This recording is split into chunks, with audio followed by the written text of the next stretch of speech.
Sapa Ayezuarainda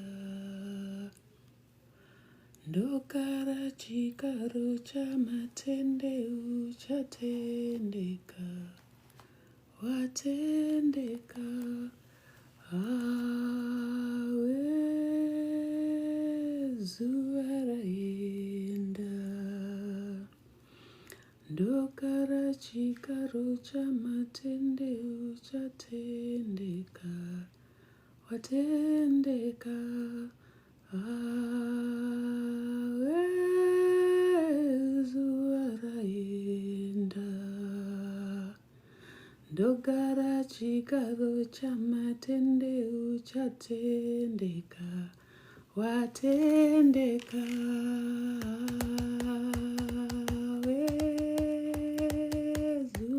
Awezuarainda Zwane ngiyakubona wezwane kanti awulali thokoza mntu omdala thokoza makwande ndawuweshewe awu ngiyabonga awu usanda phezu kwesinye umbonisa inhlonipho mntu omdala awu ngaze ngajabula yo hayi hey ngavakashela yikhulu unjani wezwane yazizwane ave ngikuthanda yo ngajabula you Thokozani Royals I'm greeting the love of my life here so excuse me while I speak isiZulu Zwane yo ngihambelala okay siyafundisa ayi ngiyakuthanda yo ngithanda ukufa avungihlekisa uyazi you make my time on TikTok the greatest ngingakazi nokuthi ufuna ukuthini ngibona nje ivideo ngena ngiqala ngokuhleka angiyabhamuka shame ngiyabonga sithando sami makwande mntu omdala ave nginithanda namakhosikazi wakho uyabanyisa abantu emjelweni yo abasakwazi ukuthi benzeni ngawe abanye bayathuka abanye bayakwata ngithi ngifunda ama-comments masuhleka ukuthi bye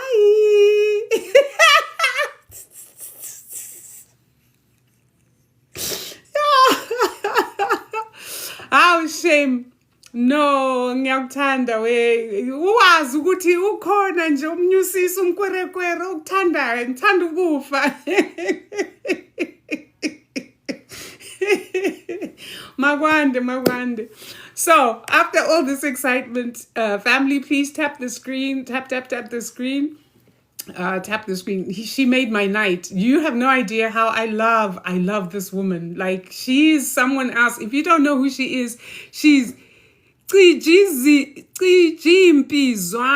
She's Zwane right there. The one who's been gifting me and talking to me. Go and follow her if you speak isiZulu because if you don't, it's pointless.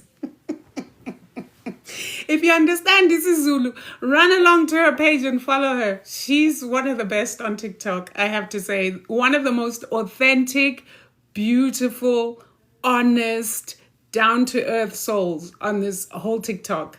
She takes no prisoners. She will tell you like it is. She has her opinions and she's unapologetic. And that's the kind of queen we need in this day and age. So if you understand isiZulu, go ahead and follow her. She's one of the best. Masithokozeni.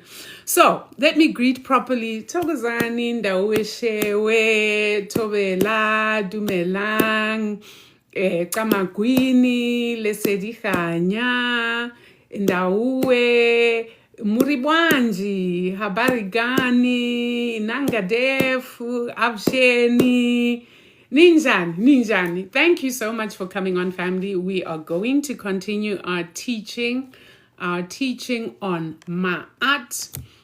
And like I promised last time, we're going to be looking at MAAT umtetokazi. That is the Zulu name. umlauhadi in isiSuthu. So umthethokazi, we're going to look at this principle in relation to civil society back then. So in ancient culture, we've explained that kingdoms were kingdoms, right? We did not have nation states the way we do now. So we did not have South Africa, we did not have Zimbabwe, we did not have Mozambique. That is a colonial construct. I'm sure all of you know that, right? The partition of Africa, where all the Western powers chopped Africa into little bits because they're greedy. And they didn't pay any mind to the fact that they were actually dividing ethnic groups, nor the fact that they were dividing kingdoms, right? There were kings and queens in charge of different territories. And for the most part, these kingdoms worked together in cooperation. There was a lot of collaboration, a lot of knowledge sharing. And because we really are one people, there were very many commonalities in culture. So there was a lot of intermarriage amongst and between kingdoms. And I have explained how one person could move from one kingdom to another and what needed to happen for them in order to get land. What I wanted to let you guys know that you may not know is, do you know that Africans or our ancient ancestors created the first constitution in the world? What do I mean by created the first constitution? The laws of MAAT, the principles of MAAT, were the foundation for the first constitution in any kingdom at any given time. We've looked at the 42 confessions, but when we look at them as principles, these were then taken and woven into a law to govern everybody. So as the confessions stand, they are for you as you do your own individual work. And every single person did their own individual work based on the confessions. However, the principles, the basic principles, were then used to create a constitution or a way of living as a community, right? So we go from the level of being individual, you, me, everybody else as an individual, to now the level of community and the level of then kingdom. But understanding this, why am I talking about the laws of MAAT as the foundation of the first constitution, is for you to understand that the leaders back then were leaders who were sworn to uphold ethics, morality, balance, stability, and harmony. And they also understood that in order to uphold those things, they themselves had to uphold them within themselves. So we see now that we have very unethical leaders. We have leaders who have no morals. How many scandals have we read about the so-called current leaders? And it was understood then that the leaders understood something, which is that they were servants. This is where actually the term servant leadership came from. The term servant leadership comes from the way royals or kings or chiefs, as they are now called, would rule. In other words, they understood that they were there to serve the people. They weren't there to dominate. They weren't there to be dictators. They weren't there. They were simply there to uphold a common constitution, not based on their own thoughts or their own whims or their own desires, but based on the principles of MAAT, which are known spiritual principles. Therefore, leaders back then understood that they were also spiritual leaders. They understood that they represented Umvelingangi or Asa, and they represented Unomkhubulwane or Auset. So knowing that they were the physical representation of cosmic energy or cosmic bodies had them moving with that kind of reverence for their work. It was also known too in this time that leaders made sure that their people, their community were happy. Their community had food. Their community had everything before they even thought about themselves. So it was very common that the resources of a particular kingdom served the people first before the monarchy or the king could get whatever spoils or whatever it is they wanted to get. It came from the people that the king's palace needed renovation. It came from the people that the king needed something. And how was this shown? It was shown with the sacred ceremonies that happened. So, for example, the harvest ceremonies. Even now, in some places across Africa, these harvest ceremonies happen. The people understood and knew that their leaders, either the king or the queen, represented cosmic energy, represented cosmic authority. So what they did is every harvest season, the first harvests that they got off their land, there would be a ceremony that they would take to the royal house. They would take this, there would be young girls singing, there would be the elders in the community leading the procession, and they would carry baskets of this harvest and bring it over to the monarch or the king, and the monarch would then dedicate or give the thanks or gratitudes on behalf of the community to Creator, and then he would have like the first bite of all of this, and then everybody could now go into their fields and harvest, and that was that. So it was a very harmonious way of doing things. So what we see happening now in contemporary leadership is the exact opposite. Leaders are filling their pockets and people are hungry. Leaders are lining their pockets, making sure their families have everything. They're digging up minerals. They're doing all sorts of things for themselves, not for the people.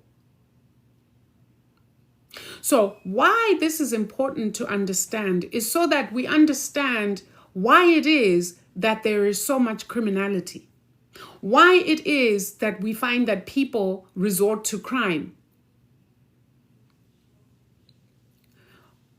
Majority of people who are resorting to what I call petty crime on the street is crime to put food on the table for their families. Most criminals out there, the regular criminals, they're not robbing for the fun of it. They're not robbing because they want to be millionaires. They're not robbing because they want to buy fancy cars. Majority of them are literally robbing so that their families can eat. This is the travesty. This is the sad part, that people's backs are up against the wall to the extent that they are forced to violate these laws of MAAT. They are forced to violate these basic principles of Ubuntu so that they can feed their families. Babantu are like ants fighting for the few crumbs that are being left for them by politicians. That's one of the major reasons we fight amongst ourselves. Is because we are hungry, we are scrambling. We're fighting each other for jobs that are an illusion. You see your neighbor and you say, you're taking my job. But the real problem is not amongst ourselves. If we all had enough to take care of ourselves and our families, we wouldn't have this problem that we have. But because the leadership is so rotten and is so distorted and is not in line with the laws of MAAT, we find ourselves scrambling and killing each other for crumbs. That's why I always say Africa is not a poor country. African people are not poor. Sorry, not a poor continent. Did I just call it a country? Well, look, I'm allowed to say Africa is a country because really we are one thing. As far as I'm concerned, I don't recognize Western borders. Never have. That is why I am home anywhere I am on that continent, I claim as my own. And nobody can tell me otherwise. That is my country. Africa is my country.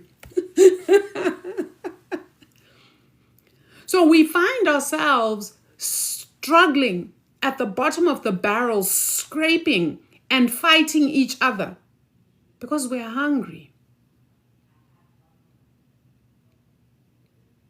We're hungry.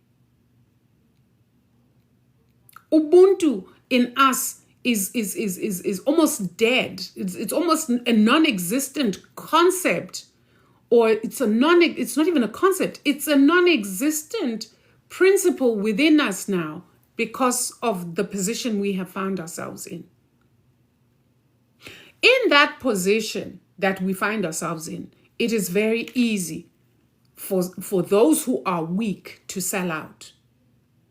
It is very easy for those who are weak to sell out. When I talk about weak, I'm talking about weakness of character, where your hunger will make you sell out on a whole nation or sell out on your own brother. How many family members are putting out hits on each other right now? How many family members are taking out insurance where they pay a tiny premium and then they unalive their family member so that they can get the payout? How many people do we know who are being bought by Western powers who seek to destabilize the continent for their own gains? Because as long as Africa is unstable, the West gains. They're able to fly in there, they're able to send militia in there and steal the gold, the diamonds, the platinum, and everything else. Why? Because we have sellouts who are prepared to take those few leaders we have who are genuine and sell them over to the West. Burkina Faso is a perfect example. Burkina Faso currently is being destabilized. So is Mali. Those Sahel states are being destabilized thoroughly right now. And the hand, or what we see, the hand that we see is the hand that looks like your hand, that looks like my hand. But there's a third hand in the background, which is that, and it's always like that, the hand that remains hidden. So that on the surface, it looks like, see, these Africans, they don't know how to govern themselves. Not so long ago, I think it was Macron who said, oh, we cannot leave Africa right now because really Africa, we cannot leave Burkina Faso or Mali because they really need us. As you can see, they really are unstable. We need to stay with them so we can stabilize the region. Stabilize the same region that you destabilize so that you can claim that you're coming to stabilize it. Like we're not sleeping anymore. When we were young and naive and unaware, we would have said, oh, thank you, France, for coming in. Thank you. Yes, France, bring your troops to stabilize. We know better now. Because that very instability started with who? It's the same game that they're always playing, right? Create the problem. Then bring a solution, or what looks like a solution, that will create another problem so that they can bring another solution. And in the meantime, these so-called solutions are illusions. While we're facing and saying thank you to this illusion of a solution, they're busy stealing and looting. The whole pharmaceutical industry is built on that. Create the problem, right? Put high fructose corn syrup in all the food. Put sugar in everything, right? Use trans fat. Everybody knows trans fat will damage your hearts. Yeah, let's use trans fat in cookies and everything else. They've created the problem. Big Pharma comes in. We've got the solution. We've got the statin drugs. We've got the drugs that lower cholesterol. We've got the drugs for high blood pressure. We've got diabetes medication. We've brought the solution. Oh, lo and behold, some of these medications, like some of the diabetes medications, lead to liver damage and liver cirrhosis. Oh, well, we bring the solution for that side effect. This is the way of the West. And what drives all this craziness is profit. What drives all this is profit and greed and more greed and more greed. Something that is so foreign to us because singabantu. We're not created from the same fabric. That is why you can stand on a tall mountain and try to make them see what it is they're doing. It doesn't compute because they don't have it in them to get it. And that's something that I think Bagwantu also need to accept. They are like this.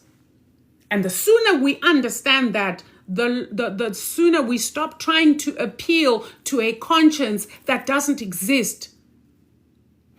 They don't have MAAT in them. They're not created the way we are. Do you understand your divinity? There's a video Bob Credo did, and he talked about creatures called the Chitauri. And he describes the Chitauri, and he says, they can mate with our women, which means somehow they are connected to us. But on all other levels, they're not us. They cause chaos. Why? Because they feed off of the dark energy of chaos. He actually called it dark energy. He says it's a dark energy of chaos, of pain, of sorrow, of death, of bloodshed. They feed off of that energy. How many times have I talked to you guys about Loosh, Loosh, energy? And energy harvesting. How many times have I spoken to you about staying high vibrational? How many times have I tried to show you that there is a purpose in having townships and projects right next to an affluent suburb where they live? How many times have I told you? It's because the chaos and the nonsense and the energy that comes from there feeds them.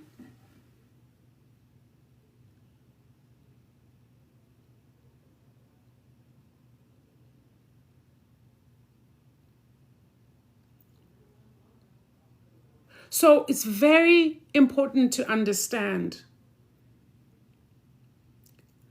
It's very important to understand some of this, because that way when we move, we have more compassion for one another. And compassion is Ubuntu for one another. When you lose compassion, you've lost Ubuntu. When you are unethical, you have lost Ubuntu. When you have no conscience, you have lost Ubuntu. When the pain of another who is like you, who is you, doesn't move you, you have lost Ubuntu. So very important to watch ourselves, especially here on social media. It's volatile and it's toxic, because sometimes you come across things and you're asking yourself as you read comments and you're like, who are these creatures who can literally gloat and laugh at the pain of others?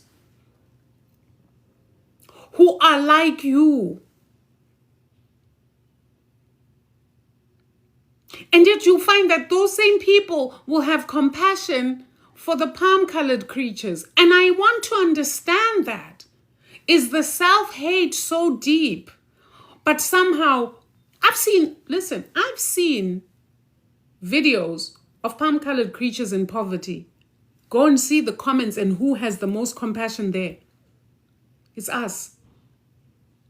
Yet we see the pain of those who look like us, and we go and comment there and we write, Mabahambe vele.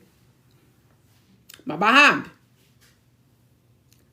This woman died because she had gone to a hospital to give birth, and she died and the baby died. Yeah, good. Like,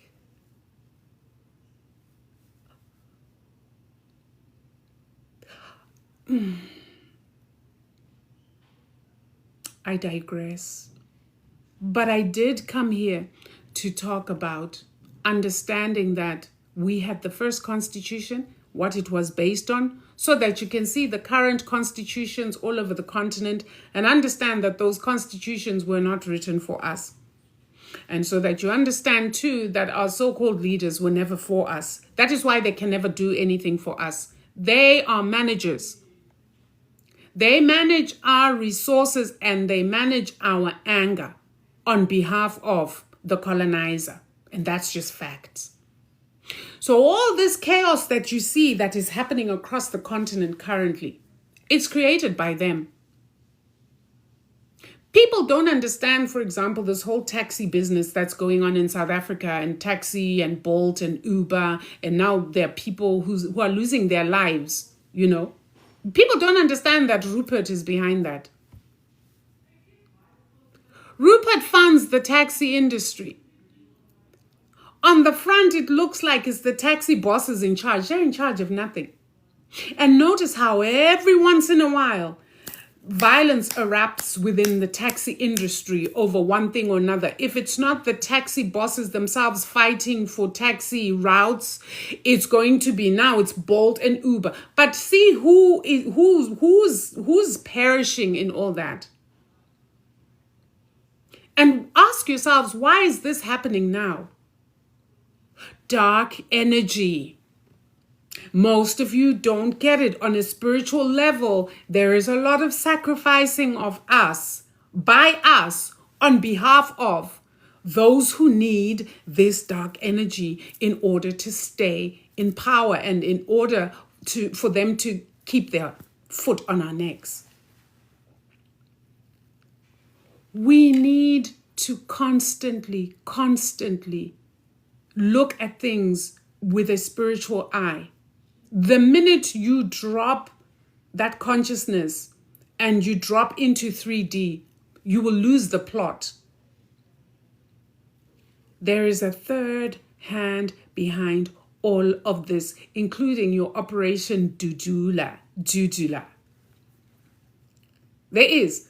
Because the very leader, Zanele, is Zimbabwean. She's from Matabele land. She speaks Indebele. And she has 2 kids with a Zimbabwean. She's Zimbabwean. So you ask yourself,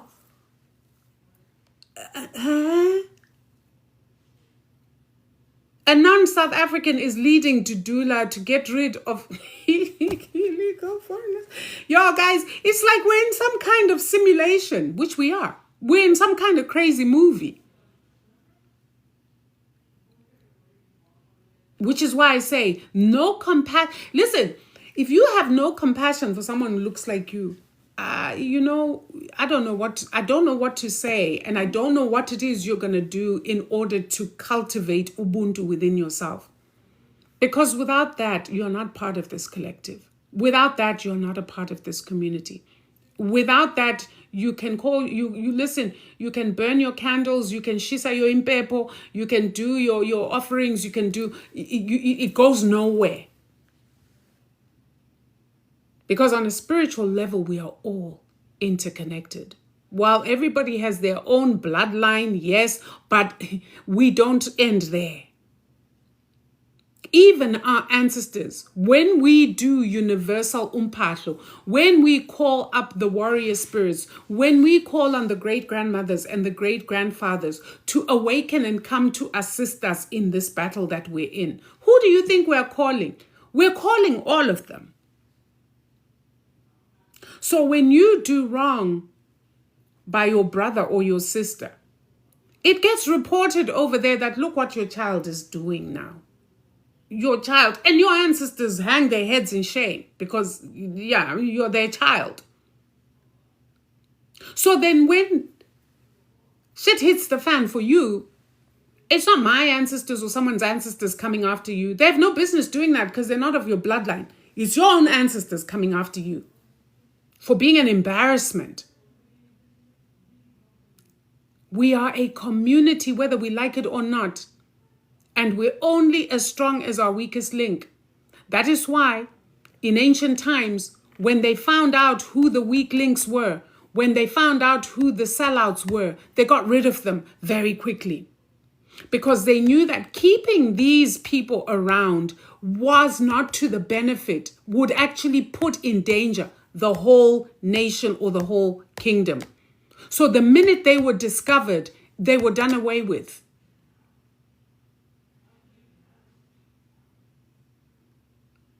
Listen, somebody's like, I am living God 333. If you go have compassion with who you want to have compassion with. I am here. If this is your first time here, you're obviously not part of my community. I'm literally here for my community. That's why there are not that many people here. They know who they are. So you can't tell us what we're supposed to and what we're not supposed to do. You really cannot. And supposed to based on what? On who?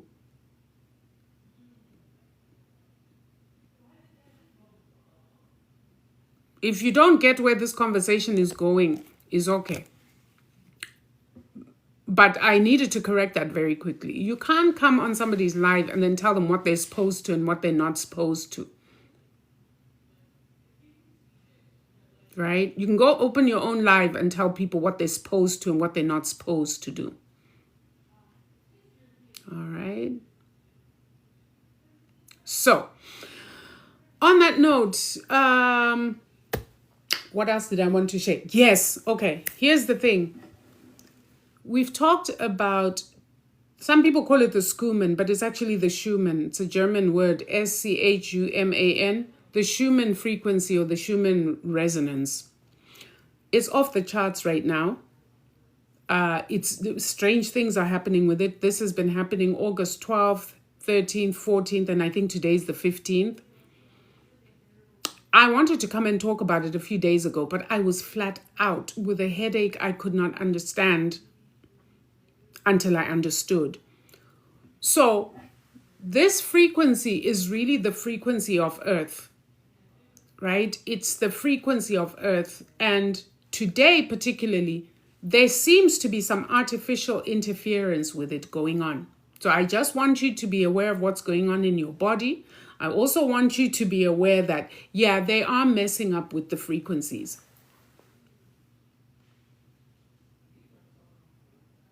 They are messing up with the frequencies as usual, because messing up with the frequencies messes us up too.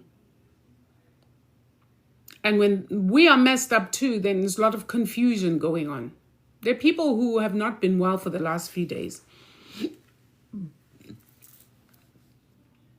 So there's been a sustained frequency, just sustained like this until today.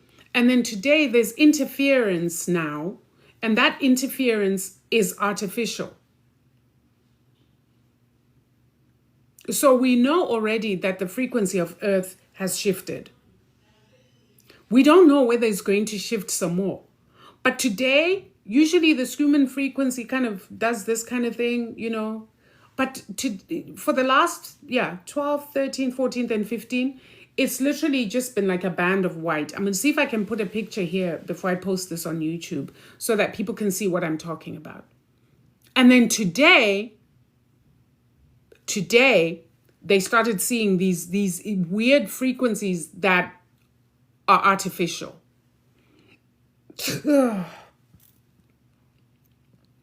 So, yes, there we go. There we go. The high-pitched noises in the air, not feeling good. Yeah, I had a headache. I literally thought my head was going to explode. You know, the kind of headache that has you thinking maybe you should go to the ER. Maybe you're going to have a brain aneurysm or something. Yeah, it was that intense. And the only thing you can do for yourself is lots of water. And just be gentle with yourself. Because trying to keep up your regular activities is going to feel like trying to climb a mountain with a ball and chain on your ankle. It's going to feel awful. So rather, let's just flow with whatever's going on so that your body takes less hits from this thing. one of the things that I'm going to do, because I realize that I feel like jumping out of my own body, is all that on the 23rd of August, right, is when we start fasting in preparation for the new year, which is September 23rd. I've decided I'm going to start earlier. So you might see on the TikTok, and I'll see if I can post. The problem with posting videos I do on TikTok onto YouTube is if I use music, then YouTube hits me up with copyright issues. And they're very strict about the use of music, where TikTok is not.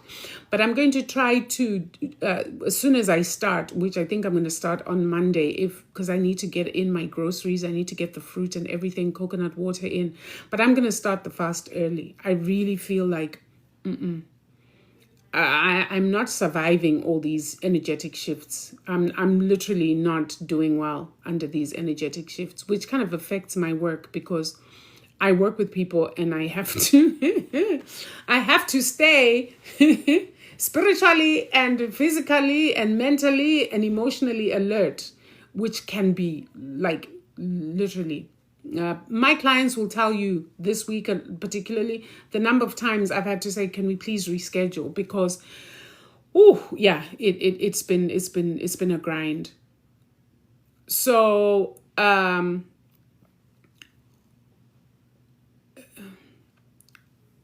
yeah, I'm going to block you. I am living God 333. I really don't like your energy. I'm going to block you. I don't know who you're talking to, but you're actually very disrespectful. So I'm going to block you because I don't want you in my energetic space in any way, shape, or form. I don't have to explain myself to you at all. And you can take your teachings wherever you want to take your teachings. And again, you typical male, typical male, go and do your own thing and don't come here and interfere. Please. Really, I'm asking nicely. Don't come here and interfere. Queenie, schedule a consultation. There is a video with my number. If you go on that number, you'll get an automated message that has the link to the website. You go and schedule. Then you'll get a voice note from me on WhatsApp telling you when we can meet. Is that okay? Don't DM me here. I don't check my DMs here. I think I've got, I don't know how many messages. The last time I checked my DMs here was probably, I don't know, a year ago. So, yeah. Anyway, family, on that note, stay high vibrational. Don't get caught up with what is physically visible. Look beyond. Even when people are talking to you, listen to subtext as well as what it is this person is actually saying. As they would say, read between the lines. We are in very tough times, and look out for the things that seek to divide us.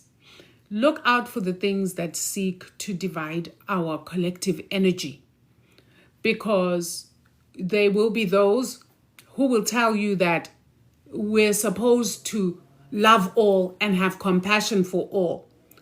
We've been down this road before, and it didn't serve us well. Because while we have compassion for everybody else, other groups have zero compassion for us. For the most part, Bagwantu, we have no friends. Bagwantu, we're on our own. And I think if we keep that in mind, we will not allow those who are sent to scatter us, those who are sent to scatter our energy, to succeed. Not this time round. We are woke now. Right? The child of a snake is a snake. Makube njalo. Black Nation, I love you. Oh God, whatever your name is, thank you for giving me a teaching moment with your rude self. Masithokozeni. I love you, Black Nation.